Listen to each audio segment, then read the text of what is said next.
Hello, I'm John Schwander, also known as the All Grain Gamer, I'm D Will. And I'm Phil. and we're back with Project KZAV. Now, Project KZAV, we have our level editor done. Well, pretty far along. We're on track with our alpha. That's how I feel at this moment. We're about halfway through our project time. Started in Really? late April. Oh no, we're Yeah, about still got- third. Still got a lot of time. Yeah. No, I am worried about when you guys start school again that you'll be very busy. Yeah. Yeah, that's very true. So we can find time. All right. I We also don't do that much on the weekends. I just got to think how to record, but we'll go over that another time, off cam. So we have been working on the RTS mode, which going back I noticed wasn't part of the alpha build plan, but we're this far along, we're going to do it anyway. Yay! And I had a question for Phil in that what are we going to do when battles take place, if they're real time, without the player being there, and the player jumps into a platformer map? Will we have the battles just like pause with all the numbers and everything being exactly intact for when the player comes out to continue? I mean, I guess it really doesn't matter. Would that be feasible? Yeah, anything's feasible. It's just don't tell me 2 weeks after I start doing it that you want it the other way. But it's more of just how well it does it play better if it pauses, or is it better Yeah. just to let it continue?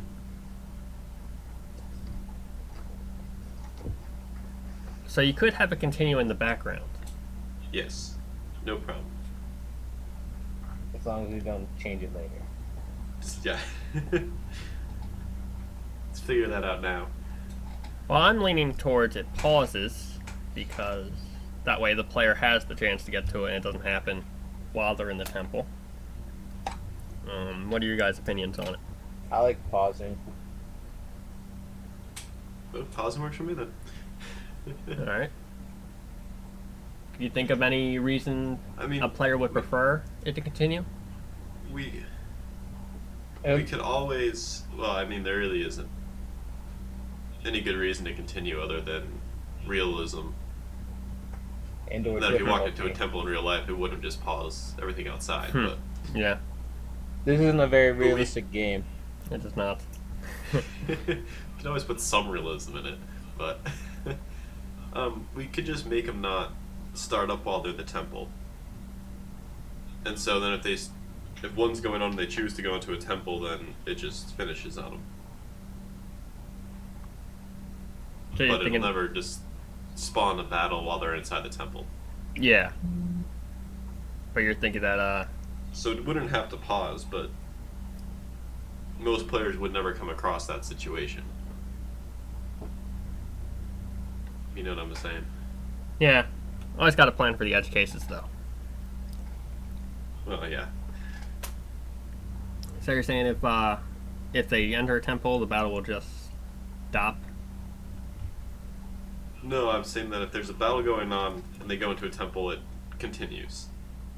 But if they're inside a temple, no new battles would start. Mm-hmm. And you think that would you prefer to go that way over having the battle pause till they But come back out? It really does. It really doesn't matter.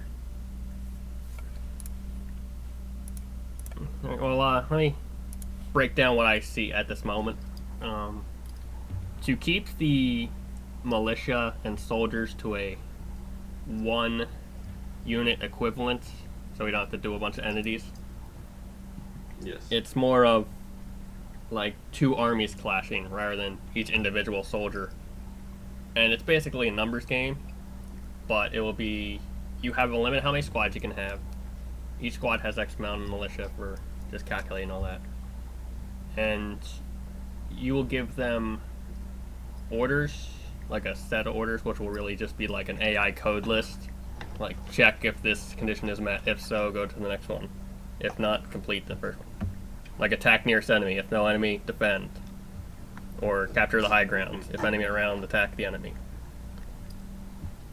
And we'll have the, and that's with the map. We'll have a central HQ, so we don't have to have militia all over the map, and you have to code all these militia to fight how you want them. And Right.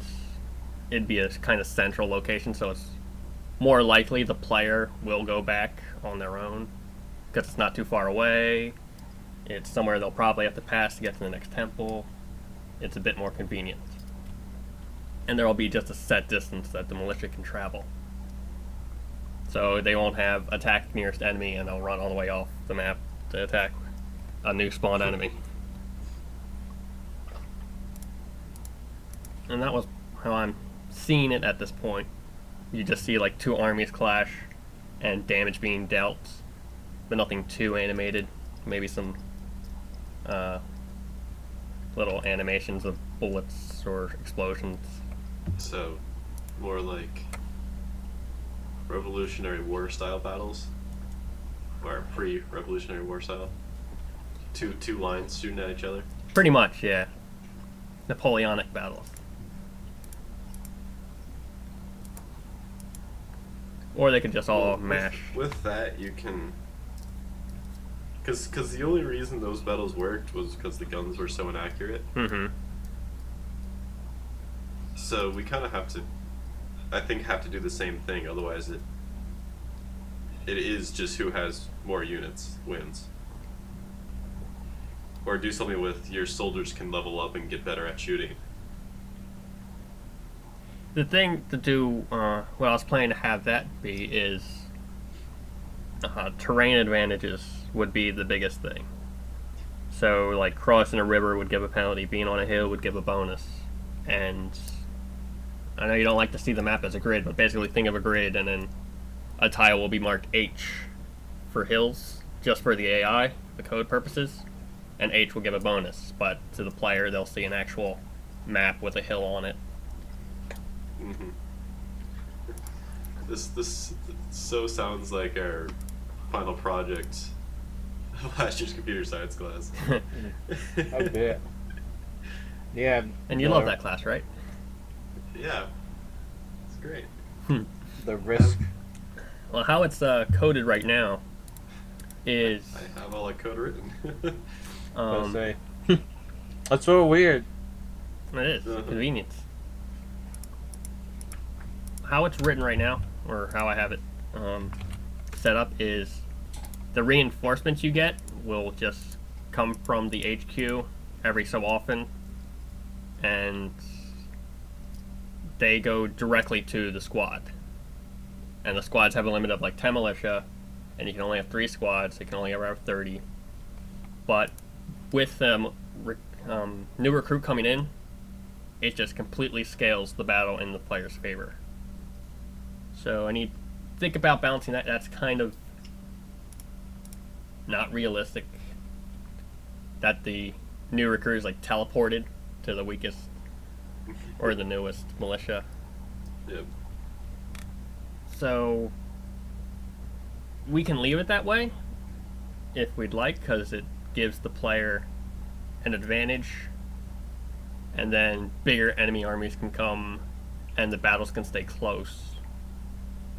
Or we can try to think of something where militia won't join and we have to kind of balance it more for how are they going to have an advantage over the AI, so that the AI can come with like 20 troops instead of 10. Well, yeah, I like the idea of having it be almost as one continuous battle all the time, where you can bring new units into Mm-hmm. your battles and stuff. Another big thing was going to be, since you can have 3 militia and they'll like split up, or you'll give them different orders. If they both engage, they'll get like a flanking bonus, and that would be a big thing. But when the enemy has more soldiers, it just completely scales to the enemy because it's based on damage done per militia. And if the player's knocked to 10, then, well, limited to 10, then the player just gets to deal more damage, or the enemy gets to deal more damage and just kill off too fast. Yeah, I guess my picture of this right now is there's really no strategy to this. It's more of just making sure, or who's better at counting how many units are on the screen, so they can tell when to run away or win the fight. But I could see you can have the strategy of terrain come into play with positioning units in the right places to deal more damage. Yeah, it won't be as If you're in tactical. a forest, separating your units into like groups of 3 and putting them behind trees. Mm-hmm. That's an interesting idea. That, based on where you're playing, makes the strategy different instead of the people. Right. What do you mean? So we can just have just like regular militia and not change them at all. But like every single map that we do, depending on where it is, could be completely different and changes the way that you have to move your people, and then gives you strategy. Mm-hmm. Guerrilla warfare. Yeah. True guerrilla warfare. Uh-huh. Well, with the HQ in the middle,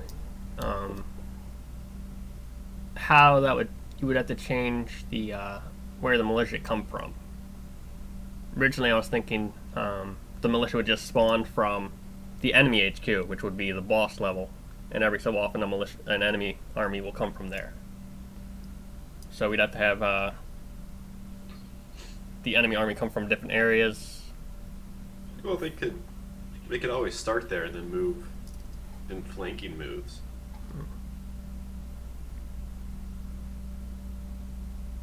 But I really don't think it matters where we spawn them.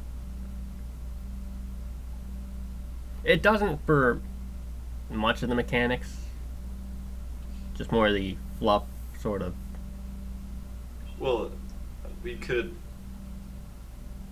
I mean, I guess there's no reason we can't have them move to some position we choose to spawn them at, kind of. So they start there and they're already destined to go over to this other place before attacking.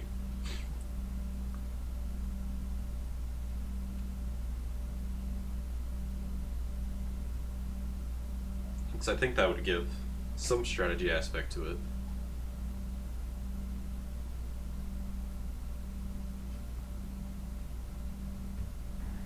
So I try to give. Let's see.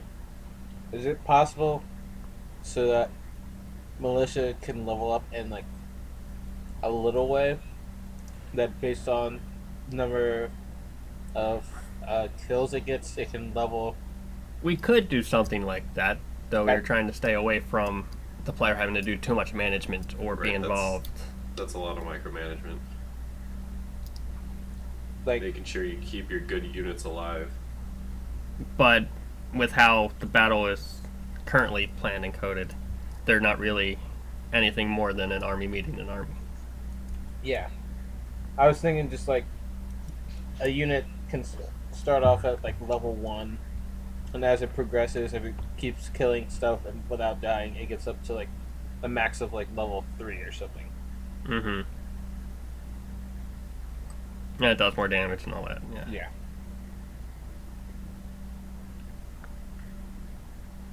The only issue with that is you have to have decent AI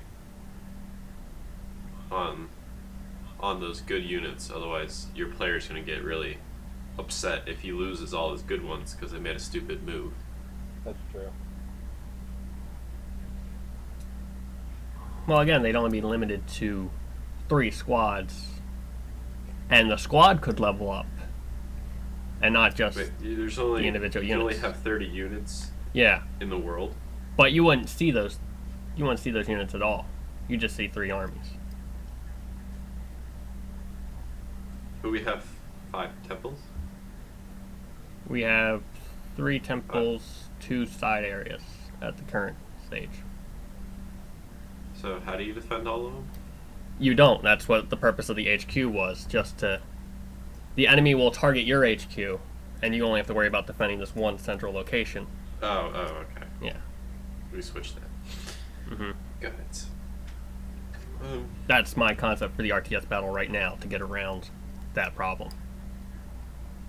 And then if all your militia died, like I just see health bars and health being checked off, and if the player comes and attacks the enemy soldiers, they do damage as well. We can think how into it, how deep we want to go into that. But then, if you had no militia, they would go for your HQ. Lexi would make sort of a final stand. She'd be tough to kill, but numbers would overrun her easily. And if she was defeated, she'd just pass out. They'd loot the HQ. Something would be lost, or something would happen. And then after a while, But what do we have to lose? that's something I'll have to come up with. I got the battle simulated, most of the simulated code done, and I was wondering how we were going to do the pauses. So I wanted to talk to you first before I got into that. Well, I guess my two storyline questions now are how do we introduce the HQ and why is it important? And I think those are, I mean, at least when we had the temple idea, we kind of had a reason for the militia and stuff. What we could do is, like how you go to a temple and you grab the power stone or something. All the power stones are returned and stored at the HQ. And one of my ideas for what was going to be lost was you wouldn't be able to use your power until you reconquer that temple. But if we're not using temples, I'd scratch that idea completely and say maybe you lose your powers for X amount of time. And then you're forced to rely on your basics, which you can complete a level with no problem. Well, it'd be a bit harder to do, but would be a certain inconvenience to the player that they would probably be more interested in defending the HQ. Well, could we push the powers back to the temple so you have to go redo the temple to get it back? Maybe not with all the fighting elements, but just the platforming. We could have it so that if they lost the HQ, then it returns to the temple or something like that. I feel But like that say would you piss have, me off really quickly. yeah, I think that would be Right, but I mean that's the whole point. that would anger the player more. Right, you're than, angry, so now you're going to put more effort into defending. kind I of. mean, because most of the time when you mess up, it's game over and you reset back somewhere. And right now we're having this RTS just be kind of a fun thing. There's no real punishment for... Yes, now I want to keep it to a fun, but has potential to be annoying, but not enough that you're being Right. punished. That's what I meant with just the platforming. Yeah, well, Put no enemies in the temple, just you have to run back through it. Which was... Could we have it so that, like, on higher difficulties that could happen, but on lower difficulties, we have the one that just takes it We out could. for X amount of time? it would require more code for Phil, but we could. That's not a problem.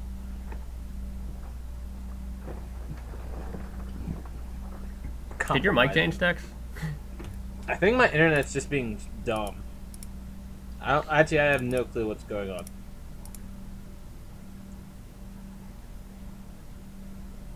I'm thinking limiting or restricting their use of the powers is enough of a punishment, but just an inconvenience.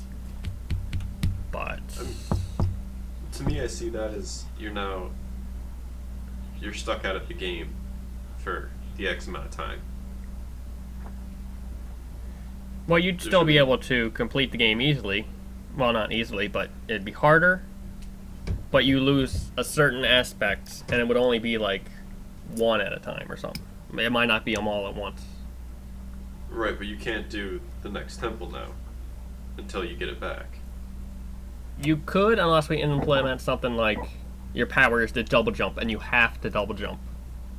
Right. And I still see the powers as kind of a bonus ability that makes things easier. It would, Well, yeah, I think at the end they kind of have to be required. At least some of them. yeah, some puzzle areas would be nice for it. Right. But we did have an idea early on about you fight the mini boss and you get power there and it's required for the boss. Which we could do that, but then they're kind of Yeah, niche. it's kind of nice to be able to use your powers throughout the game. But then Not if you, just collect and yeah. use once. well, if your powers go all the way back to the temple, and you're in a temple, you have to leave that temple, go get the other temple, and come back to that temple and hope you don't get attacked while your militia is still building up. And I don't know, we haven't really thought about how do you leave a temple. Can you leave a temple, or are you in it and the world pauses and you are in there until you either die and you can choose to go back to HQ, or can you always Maybe leave the they do- temple? Maybe to do some puzzle area after that.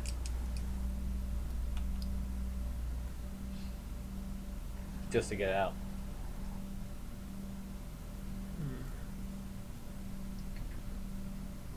Well, the power and the punishment for losing definitely need some thought. Yeah. It's kind of hard having two different games. Mm-hmm.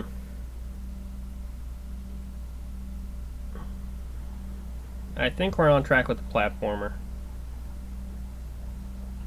The RTS is coming along if we do go with this method. We just gotta think of some Yeah. I don't see Some an of the RTS being too far hard. details. Because I'm also imagining that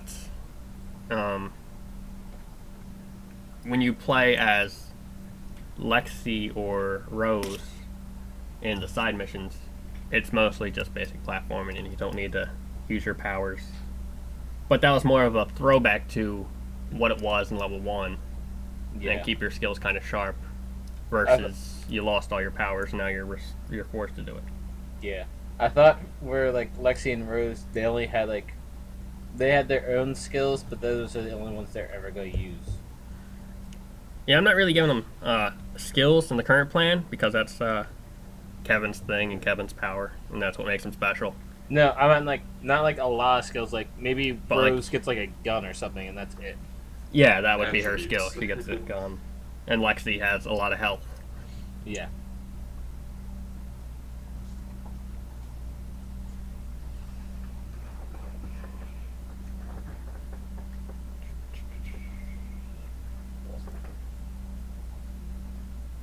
Too much to think about. So are we... I just want to make sure we're all seeing the same thing with the RTS battle right now. Without all the other stuff like punishment and all that. Punishment.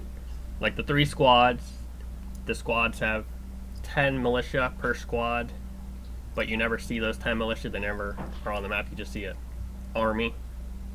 Then there's the enemy army of X size, and they just clash. And you see like health bars go down and numbers pop up for how much damage is done. Yeah, I don't even see that. That doesn't sound like any strategy at all to me. Yeah. Yeah, That it's- sounds like I have a blob I know is 10 big. Here comes this other blob I don't know what size it is. Let's hope I can beat it.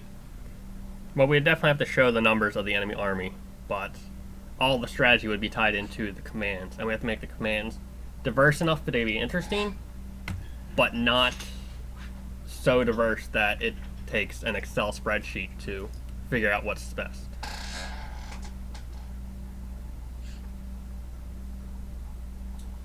I mean, I guess there's. I still don't see any element of strategy other than number counting of units. As it stands, or with the addition of terrain bonuses and stuff like that. Can we have a lot of terrain bonuses Well, instead of yeah, just I like was- a Could. hill and a river? Yes. I was kind of thinking really guerrilla warfare style, where you can hide in trees from, or hide behind trees from the enemy army and pop out, and now you're way ahead and doing damage, and you can put stuff guys behind rocks and they are less likely to get hit. Or under a bridge. Right. Or let's see, what else? I guess I was thinking of unit management Yeah. instead of just army. So there is that full style RTS aspect in place. So we're making this basically a guerrilla warfare RTS. It'd be kind of cool. That's what he sees, and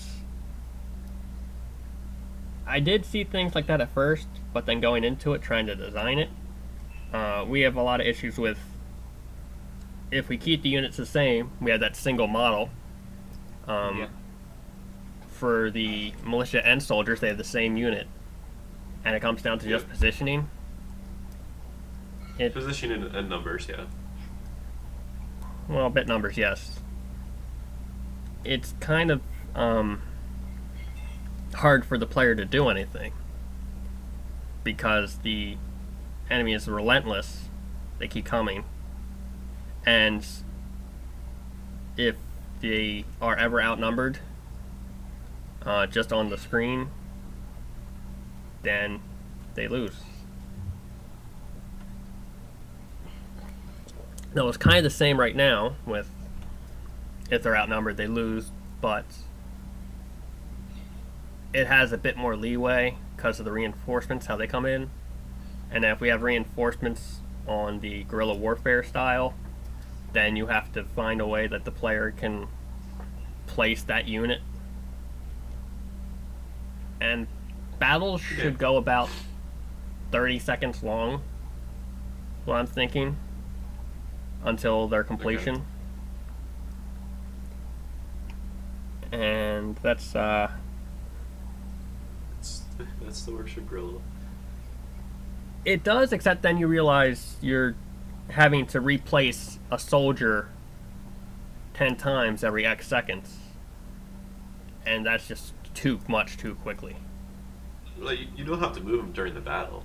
Well, you can't move them during the battle, but you still have to set up every new recruit. I mean, we could have it where it's like a queue system, where you want soldier 1 to go here, 2 to go here, go to 3, and if 3 and 2 gets killed, the next reinforcement just replaces where 2 and 3 was. We could do that. That sounds That'd be a fine. way around it. Though then we just I have guess there's. pretty much the player is hiding in trees. I guess I was thinking of the guerrilla warfare as kind of a bonus if you want to go further with strategy.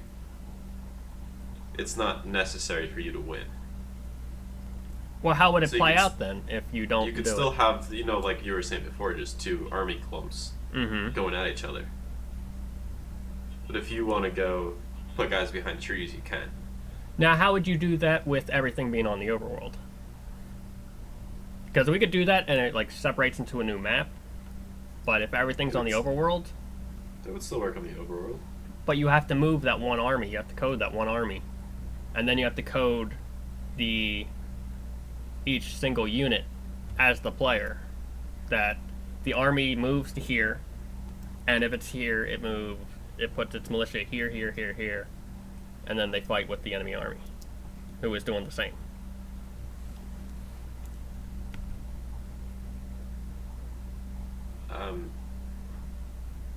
It's you're thinking of you can give units just a list of commands to do, Mm-hmm.